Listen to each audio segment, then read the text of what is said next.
Hello everyone, my name is Wojciech Waśniewski and you're listening to the Participation Coaching podcast, where I try to explore effective non-performance coaching. So how do we coach beginner, junior and recreational players?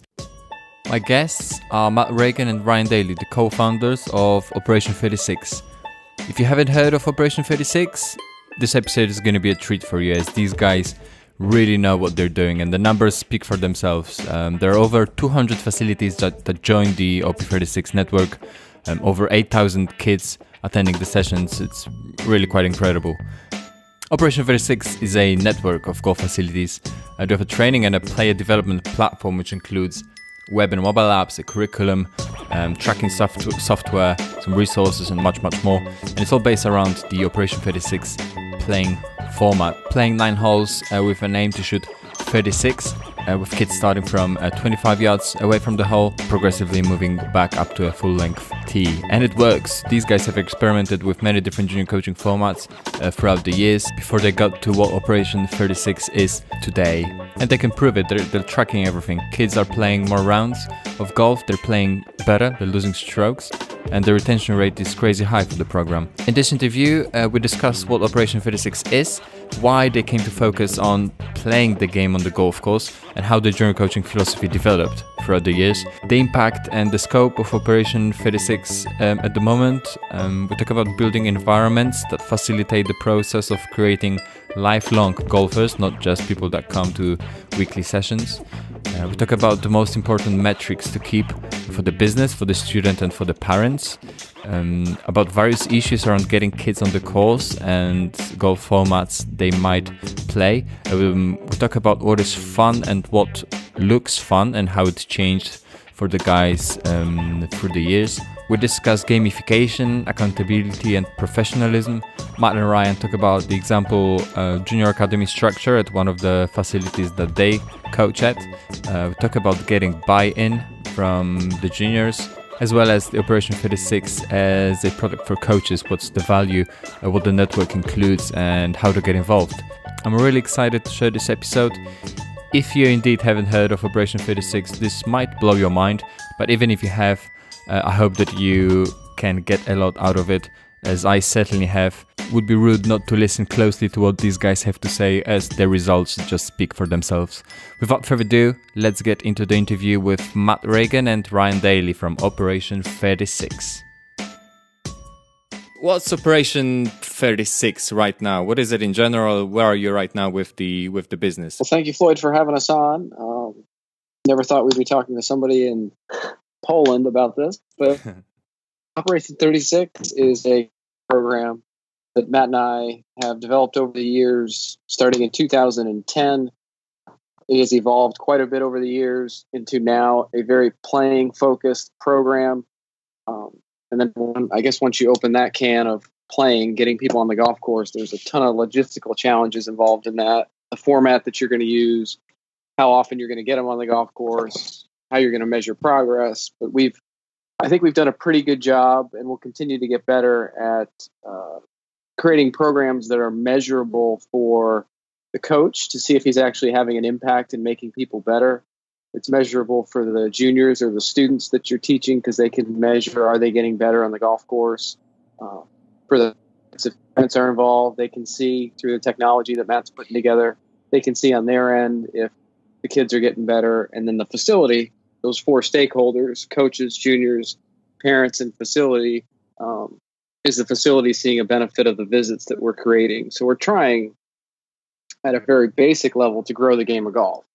But we're trying to grow it by getting folks on the golf course early, often, and then taking their results on the golf course and then using that as coaches to then help them beat the score of 36, which is our big thing. We start folks close to the hole. 25 yards away is where everybody starts in the program, and they have to demonstrate to us that they can shoot 36 or better for 9 holes. Every hole is a par 4.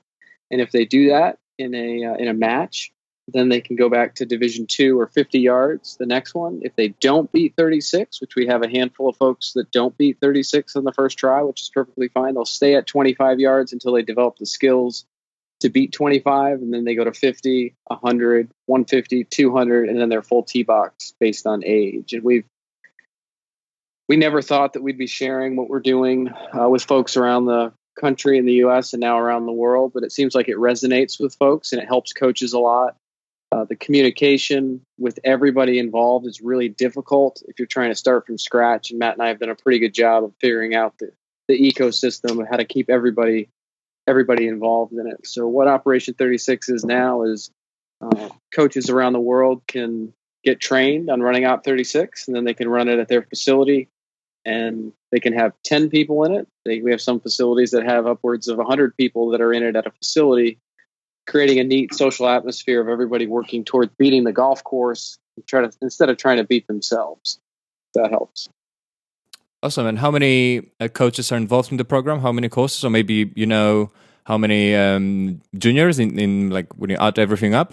Matt, do you know the actual statistics of the Operation 36 right now? Yeah, so we we kicked off licensing a couple years ago, but kind of low key, just to kind of test it out. We really wanted to make sure that what we had worked at every type of facility. And so since our kickoff at Carmel Country Club in North Carolina with Maggie Simons and Jason Sutton, it's grown up. We have close to 200 facilities now, but we have, right now is the time or season that people are looking to bring in programs and plan out their programs for the year here in the U.S. So we have a lot that are going to be coming on between now and March or April.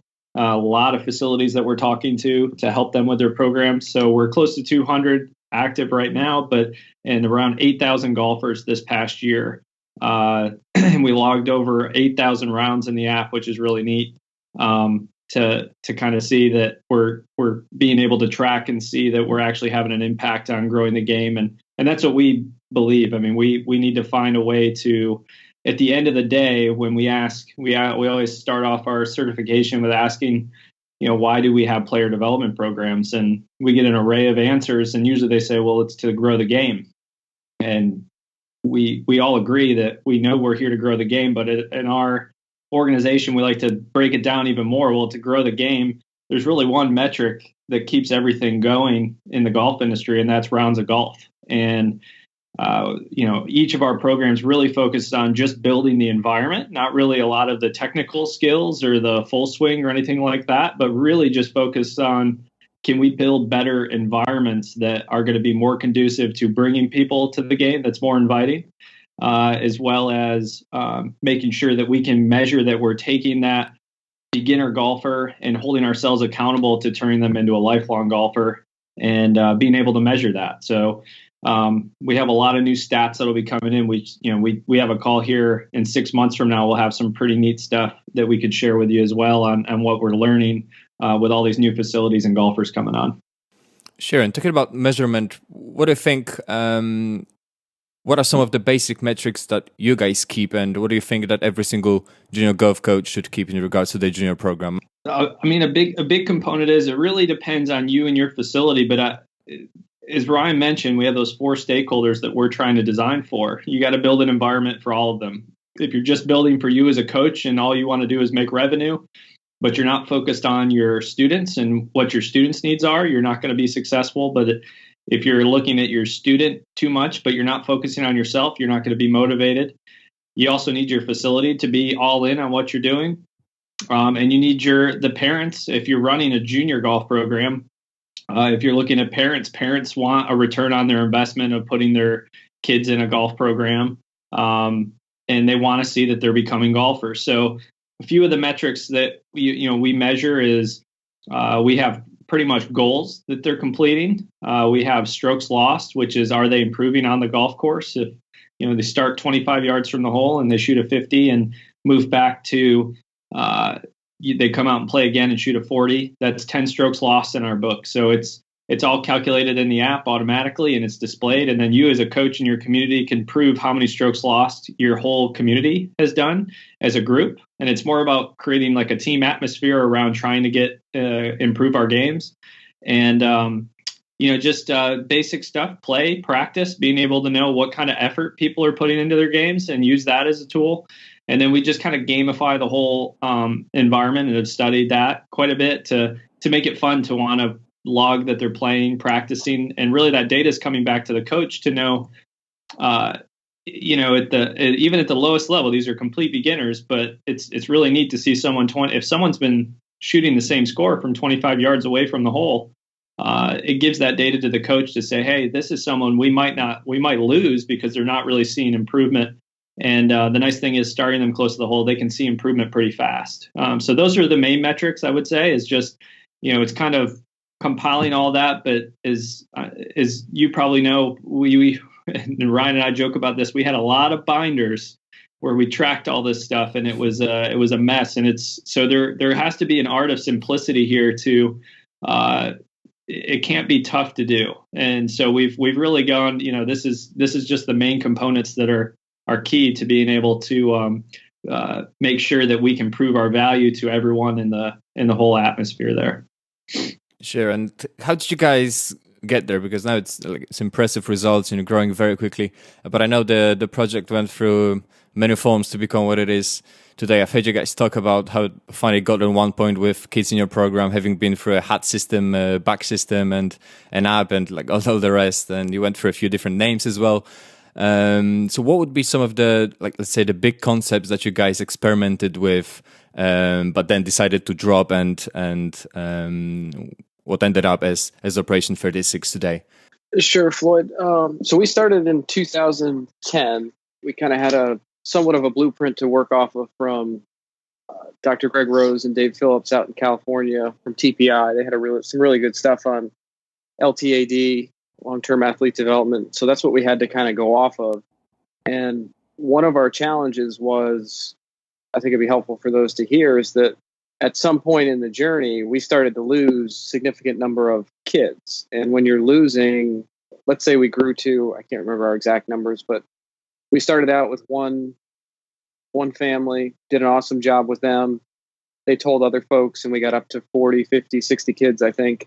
And then after 3 years, we lost half of our students. It went all the way down to 30 students. So we were like, oh my goodness, what is going on? So we started asking some of our students, hey, you love coming to the golf course. You love having a good time.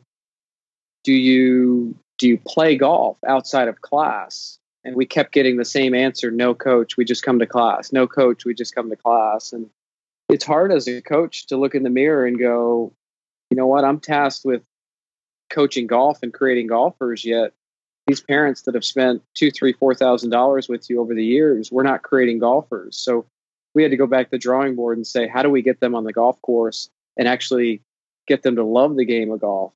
And that question is pretty loaded because then you got to figure out, how do you get them on the golf course? There's some logistical challenges timing wise. If you start them at a certain tee box, even the furthest forward tee box we've experimented with beginner and intermediate players, will take a long time for them to play.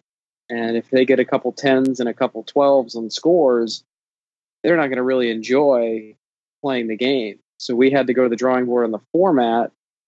And that's where we came up with Operation 36, 2005, I think, 2015, 2016. We were on a car ride down to Pinehurst to train our first licensed coach. And we looked at each other and go, hey, this doesn't work. We're not creating golfers. We're going down to train somebody to certify them on how to run what we do. At the time, it was iGrow Golf. Before that, it was The Edge Golf. And before that, it was North Carolina Long-Term Athlete Development. We had quite a few different names for a myriad of reasons, but we looked at ourselves and said, this doesn't work. We got to figure out something to get them on the golf course. And we said, what type of score would somebody be able to shoot at some point in their career to be a respectable number? And Matt shot out, hey, 72. I'd love to shoot 72 someday. I've never shot even par. I said, okay, cool. Why don't we shoot 72? But then we figured out that 18 holes is too long to play. So why don't we do half of that and we do 36?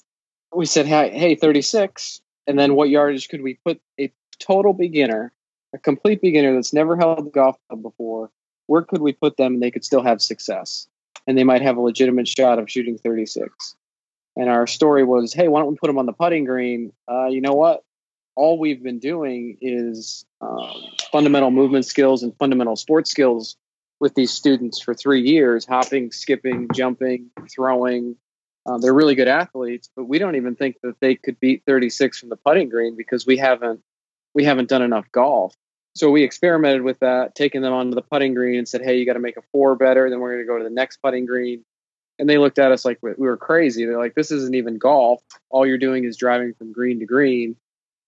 So then we looked at some of the other formats that we tried, and we want to have the lowest impact on a facility possible. We don't want a facility to have to put in yardage markers for us. So if Op 36 comes to your facility in Poland, there's nothing that they have to put on the golf course. So we try to use the 100-yard marker, the 150-yard marker, the 200-yard marker. 25 yards is pretty easy to do. We have the dads walk 10 paces off the front edge, and we assume that the pin's on average 15 paces on, so that gives us 25 yards. And then they eyeball 50 yards, which is half of usually the 100-yard stake. But you guys are meters, aren't you, in Poland? Yep. Yeah, so we may have to come out with a meter version of this. It's only 10%. Figure that out. But I would say, I'll get out the calculator. The biggest lesson is how do you get them on the golf course? How do you track progress on the golf course? Because there's so many different formats you can do. I mean, we tried scrambles. Scrambles are fun. Getting them on the golf course and doing a scramble is fun. But can you actually measure if a kid is getting better week to week playing in a 4-man scramble or a 2-man scramble? You can't. And then in a 2-man best ball, can you measure, or a 4-person best ball? Can you really measure progress? You can't, because one of us is going to pick up. If I'm playing with you, Floyd, you make 4 on the hole, and I'm getting ready to putt for 7, I'm going to pick my ball up because you've already gotten the score for me. So it's very difficult to measure. So our biggest lesson is getting them on the golf course, getting them writing down a score for themselves. And I truly believe when you write the score on the scorecard is when you really get involved, passionate, engaged in the game of golf. Before that, it's just glitz and glamour. I mean, we're showmen, we're actors, we're trying to make it a great experience in the coaching aspect. But until you get them on the golf course, they really don't get involved in the game. And it's really hard to get the parents involved in the process unless you get on the golf course where the parents can participate, caddy, and they can be involved in the learning process. The stats that we track, they can be involved in. Whereas before, when we just ran classes, the parents really didn't get involved much. All right. Am I right in saying that somewhere in between the fitness, say the fitness-based curriculum and what it is now, you guys went through, let's say, a fun-based curriculum? Matt, is that something you guys experimented with? Yeah, and I guess we always look at the definition of fun has definitely changed in our eyes over the years. We've studied a lot of our studies, and what we've done is really in the psychology and the brain and the way the chemicals work in the brain and what actually motivates people. So when you say fun-based curriculum, I mean, I think our definition of fun back then was we bought like $5,000 worth of PE equipment to take out to the golf course. And we would continue to pour all the money that we made back into buying all this stuff and gizmos and gadgets to just make it look fun. And it would take us about an hour to set up class, hour to break down class, and which was taxing on us. And the kids did have fun, no doubt. I mean, we're kicking soccer balls and throwing footballs and hopping, skipping, jumping, sliding, and all this stuff. And there was a lot of fun based in there. But at the end of the day, if you only have that kid for 1 hour once a week, as you and I both know, I mean, golf takes time to develop. And we want to, when you start to study what actually the core human drives, what actually drives a junior or a beginner golfer, and what kind of environments do that, that's where fun really derives, right? We're all pretty much made of the same stuff. We have chemicals in our brain that make us feel good and they make us feel bad. So what we study is a fun environment should be an environment that's actually getting ourselves to feel good and be happy at the course. So we study happiness a lot actually as well. So there's just our definition as fun has changed a lot. I think a lot of that, the basic foundation we cover in our certification is just challenge point. Challenge point is taking someone's skill level and matching it to a challenge or task. You can do that on a macro level, which is, hey, here's the big picture off 36. Your whole end goal of our program is to shoot 36 or better from your full tee box. But then we don't put them on the full tee box and ask them to do that, because that's a very over-challenged state. When you're over-challenged, you're to your skill level, you're in an anxious and frustrated state. You produce cortisol in the brain. It's not a fun state to be in. And just imagine how many people we keep starting on the tee box, and they got people all around them. Think of that environment we're creating at the facility. If it doesn't feel good and we're not happy, we're not going to return, and we're definitely not going to pay money to return.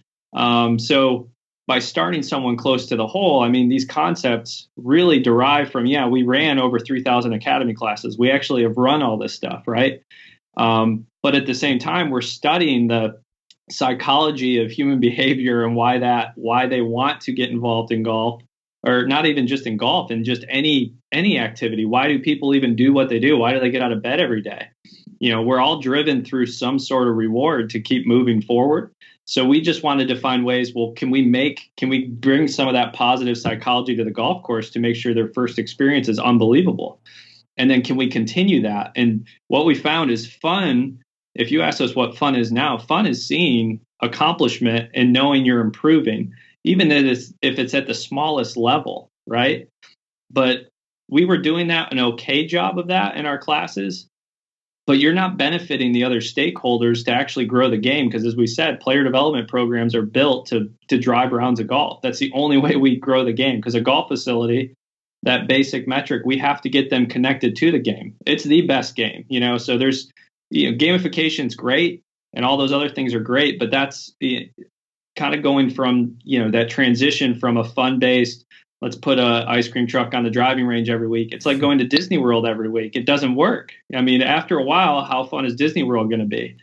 It's an experience, right? That experience wears off. And the only thing that we have to lean back on is when that experience, I feel like, Ryan might agree, we were kind of going down this path where we had to pretty much turn the golf course into a circus every time we came out, just to try to keep these kids to be engaged and have fun. And it's slowly transitioned into, hey, we have this macro environment. Everyone knows what they're working towards. We can measure the development and accomplishment. We use some form of extrinsic rewards on the get-go to make it fun and have that fun. But the end goal of all of this is to get them, our end goal and mission is when we wake up and see that Johnny went out and played golf by himself and it wasn't up to us, or we didn't create a match for them to do that. They just did it on their own. That's intrinsic motivation. So they wanted to go out because we extrinsically set a goal for them. Now they're intrinsically driven to go and do that and take on the sport. And that's what our role as golf coaches should be, and what we're all about at Op 36 is helping you measure that, but some people don't like getting involved with us as well, I would say, because you're held accountable as a coach in our program to get someone better, which is, we're putting on paper, we're going to get your kid better at the game of golf. It's going to happen over time. And now that we're kind of getting these metrics, we can actually measure and see what the developmental curve is on this to understand if someone is maybe at accelerated rate, if they're just beginning golf, or if they're a little bit behind. And it's all based on the level of effort they're putting into their game, and just us as coaches helping them manage that, because that's what a coach does. They just manage the environment and create the roadmap or create the environment for these people to thrive in. So that would kind of be our transition, if that helps from, and maybe I hope the listeners that gets them to think differently about what fun is, because fun is not just ice cream trucks and, hopping, skipping, jumping, sliding on the driving range. I mean, that's all great. It all works together for sure, but you got to have the end. Where's everybody going? They want to see development and accomplishment. And then slowly over time, if they see that, that's what turns them into an intrinsically motivated golfer to actually come out and play. But you won't find many users, or you might find personality types that are not going to continue playing the game if they don't feel like they're good at it. Does that make sense? Yeah, for sure. That's some powerful stuff. Just a couple of quick technical questions for you, Ryan. It's probably different at various facilities, but let's talk about the facilities that you guys are based at. What's the age? Let's say the age and the groupings of your program. So what age do kids start your program, and what sort of groups do you run it at? Sure. So the facilities that we run are run under the name I Grow Golf, and we run 3 academies here in North Carolina. We start at the age of 3. They can run all the way up to the age of 18. But I would say our core academy is 7 to 14, 15 years of age. We run after school programs, so the kids go to school, and we run 2 classes in the evenings, 6 days a week. So we run 12 classes, 2 on Saturday a week. We run matches on the weekends.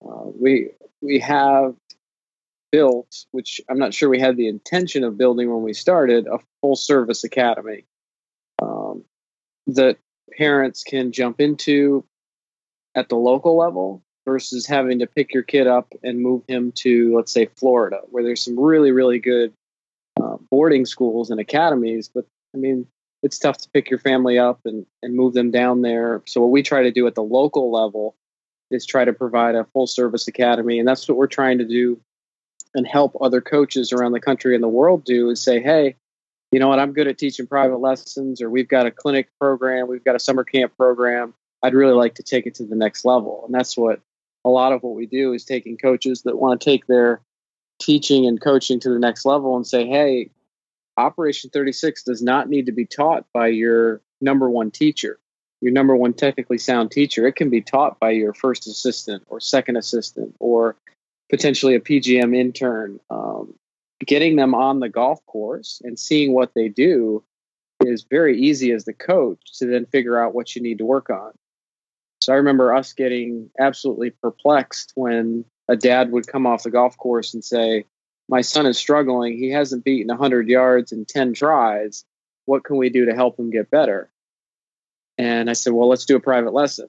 And we do private lessons. But as the coach, I mean, being completely honest with you, I have no clue what to work on. To get him to beat 100 yards, if all I have is a number, like let's say the kid keeps shooting 45, I have no clue what to work on unless I was out there watching him. And you can't watch every student when they're playing. So some of the growing pains from that aspect grew into us doing stat tracking now, and us understanding that, understanding how many greens they hit and how many putts they do is extremely helpful in understanding, how do you get them down to 36? And in this case with that dad, where the student was continuing to shoot 45, 45, 45, when we finally got the stats in play of greens and putts, we try to go for at least 6 greens and 15 putts is what we're shooting for. This particular student was hitting 8 or 9 greens, but had upwards of 25 and 26 putts. So it was extremely easy for me to then go, oh, we need to go work on our putting. We got to get that down to 15. That's the benchmark number that we have to do, is 15 putts or less, shoot 36. And then it turned into, oh my goodness, I don't have to run this anymore. As the lead coach here, my assistant can easily figure out from a little scorecard that says the student had 25 putts that they need to go work on it. So it's kind of evolved, and it's been interesting.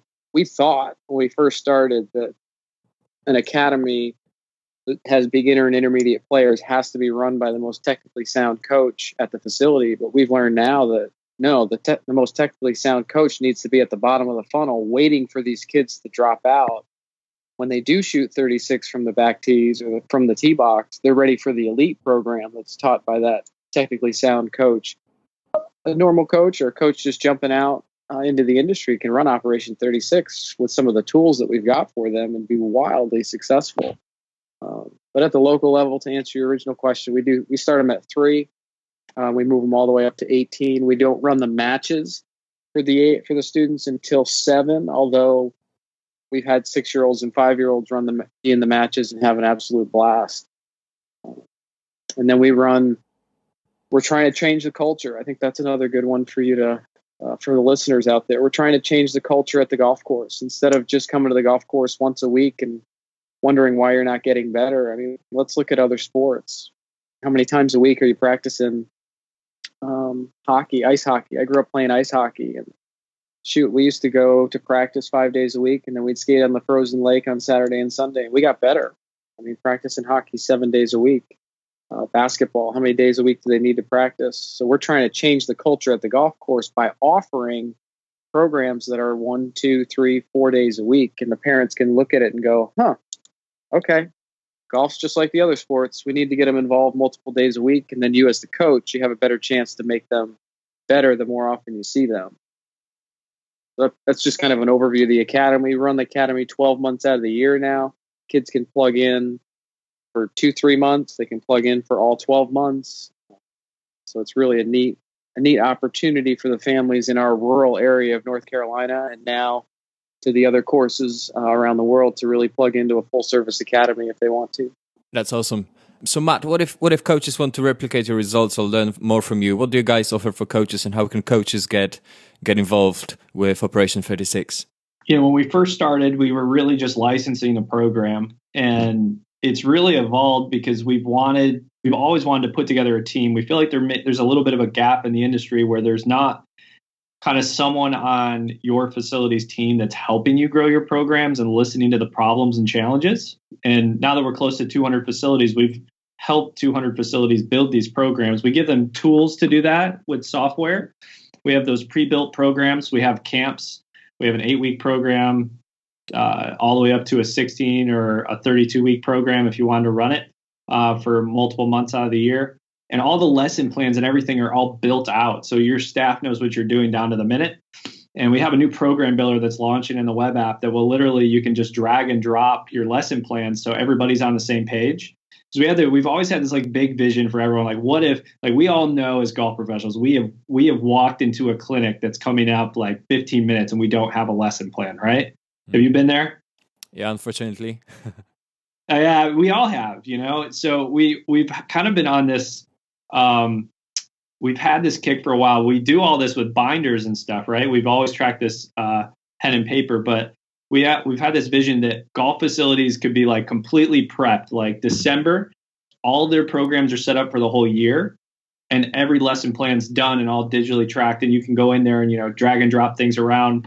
We have a bunch of activities and drills that are already preset, and then we have our team here as well. We have all of our training that we offer online. We put everything online so people don't have to travel to us. But Ryan and I have actually started to travel around again since we've kind of gotten our feet underneath us now. So we've done a few live training. We actually just came back from Dallas, Texas yesterday. And then we have our support network of coaches. So each golf facility that joins us and joins the network, we have kind of like a dedicated player development consultant that they can reach out to that understands how to use the software, understands the basics of the programming, and at least can help direct your staff. And because what we've seen, I mean, even in the facilities that we're at now, there's so many times that a golf pro who's maybe leading the program just picks up and leaves. And if that golf pro was the only one who knew how to run that program, what happens to the rest of your player development programs at the club? There's this gap, right? And value delivery that you built over time because it was all attached to that one professional. Where what we're trying to do is, can we make sure it continues, and not only continues, but year after year gets better. So everyone in our network, so I guess to answer your first question, we've really evolved into a network, and that's how we do it now. We have your golf facility joins our network. We provide all the pre-built programs, or you can build your own custom program in there. We provide the software that helps you manage your golf programs. And that's that software that allows, it's that social gamified end user mobile app where they can log their scores. And then all that data is coming back to the coach to be able to see it in the web and see it on the mobile to be able to issue them goals and be able to track their progress and strokes lost. And then we have the training and the support as well. So we just kind of package it all into a network membership now. So anyone who wants to get involved, I would just say there's forms on our website. And we like to go through and run and learn more about your facility. And then we'll share more information on what the network membership is and how you can get involved from there. Sure. It shouldn't be surprising, but having followed you guys for a few years, I've always been amazed with how professional everything you do is. So Ryan, anything you want to add? Is the network membership open to coaches worldwide? That's a good question. I appreciate the compliment on the professionalism. We've kind of prided ourselves on making everything look good, professional. In the United States, we're competing against other sports for the kids. Like what is the national sport in Poland? Football, probably, or soccer. But like in the winter, is it like what in the colder months? It's probably still soccer, actually. Is that right? Yeah. Okay. So I mean, in the U.S., we're competing against other programs for interest of the parents and interest of the students. Big ones in the United States are karate, gymnastics, dance with the girls is huge. Competing with the normal sports like basketball and football. So our stuff needs to look good. And in the past, I would say on the marketing aspect, the golf industry has lacked. I mean, some of the stuff I remember when I was growing up, going out to the golf course and seeing a Word document that a clinic's going on, and that doesn't really excite me. A Word document with some clip art on there. So we've tried as best as we could to make everything look good, look professional. Matt and I do our best to create that image not only for the parents and the kids, we've seen the benefit, but also for the coaches. We want the coaches to know and trust us, that we have their success at the forefront of our minds. Because if they're not successful, if the coaches are not successful around the country and around the world, we're not successful. We've basically dedicated our careers to this, and we really want to see everybody thrive and be successful. And we've got some awesome coaches that are involved that really help shape the direction of Operation 36, because it's gotten to a point now where Matt and I just facilitate. We're like, hey, what are some additions that you guys want in the web app, in the mobile app? And Matt goes through with the team and they rank, this is the number one thing that we need next. This is the number two thing. And then we go to our tech team, and then that's what they build out. So it's a really cool network for people to join, because the network decides what we do. It's not Matt and I sitting in a boardroom and going, you know what, why don't we throw this on the wall and see if it sticks? It's like, okay, let's see what the coaches are doing in California, in the West. Do they need any help? Is there something we could add to the app that would help them in the Northeast, in the Southeast, in Australia, et cetera? We are just starting to explore Europe. We've had a few contacts in the UK. Now with our conversation with you, Floyd, there might be some opportunities in your country and other countries over there. We would definitely be open to possibly coming over there and speaking and opening the doors over there, just because it works. It's not like we're experimenting. We know it works. We just need passionate coaches that love the game of golf, that love helping kids to get involved and see the game grow. So I would say the Europe here shortly will be an expansion that we're looking into, and a lot of it depends on conversations like we're having today to see if there is interest over there, if there are passionate coaches over there that would jive with something like Operation 36. That's awesome. Matt, Ryan, thank you very much for being on the show. I wish you the very best 2018. Hopefully the program grows. And as you said, it would be awesome to see some venues joining you guys here in Europe and all over the world. Oh, thank you so much for having us on. And if anyone wants more information, you can visit coach.operation36.golf online and look up a little bit more about what we do and fill out that form if you ever want to have a chat with one of our player development consultants. Yeah, I just appreciate your time, Floyd. Folks are more than welcome to connect with us on social media. Matt's at Matt Reagan Golf. I'm at Ryan Dailey Golf on Twitter. And we'd be happy to chat with you. I would be interested, Floyd, because you've kind of been chatting with us over the years. If we were to get you started in Operation 36 and you had to run a match, a 9-hole match, what would be one of your questions that you had? Because this is a hot topic in our trainings when we bring up the match structure of 25 yards, 50 yards, and playing and parents caddying. What would be like your first concern or your first question? Because that's usually a really cool one to answer to end on. I did experiment with some shorter courses this last year.